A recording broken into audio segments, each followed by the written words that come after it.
We don't necessarily learn from the past directly, but through years of archaeological study, we've learned more about ourselves as individuals and as a society.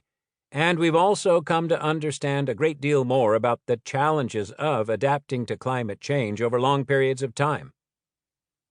Unfortunately, our promiscuous dependence on carbon-generating fossil fuels continues virtually unabated.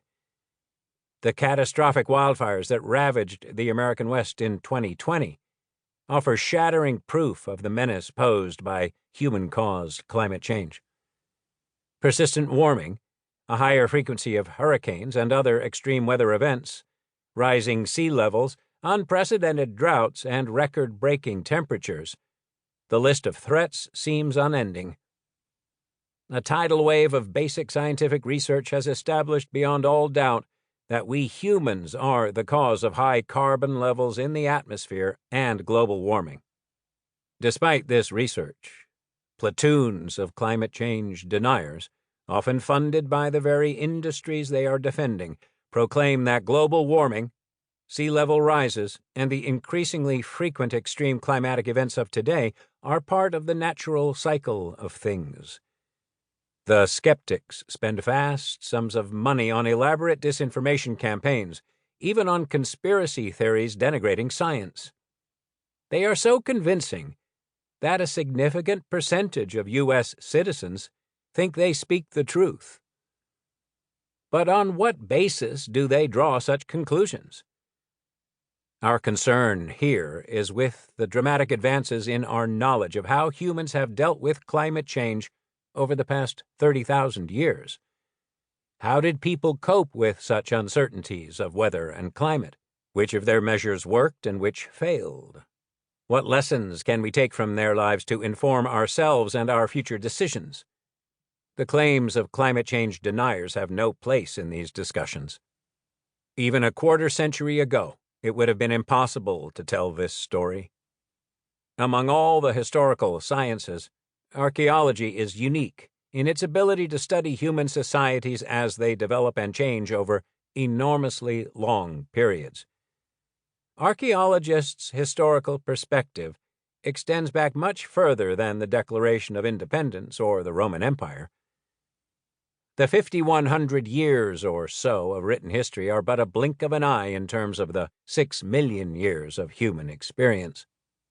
In these pages, we focus our historical telescope on people and climate change in a segment of this long chronicle. The past 30,000 years, from the height of the last ice age to modern times, a period of remarkable transformation in human society. A major revolution in paleoclimatology, the study of ancient climate, has subsequently changed our knowledge of ancient climates. Much of this research is highly specialized, technical, and very fast-moving, with important research papers appearing weekly. To master it is a daunting task, which appeals to few laypeople. Rather than submerge our narrative in a morass of scientific detail, we've written what we call a prolegomenon on the climatology, which appears on page 1.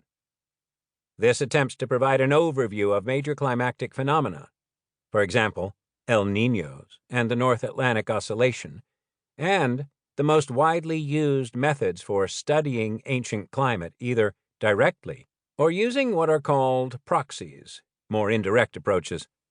We felt it best to provide a separate discussion of these subjects lest we divert from the major thrust of our narrative, which is predominantly archaeological and historical. For the first time, we archaeologists and historians can really begin to tell the story of ancient climate change. We believe that how humans of the past adapted to the repercussions of long and short-term climate change has direct relevance to today's concerns with human-caused, anthropogenic global warming. Why? Because we can learn from the lessons of the past. How our ancestors dealt with the difficulties arising from climate change, or did not. As astrophysicist Carl Sagan said in 1980, you have to know the past to understand the future.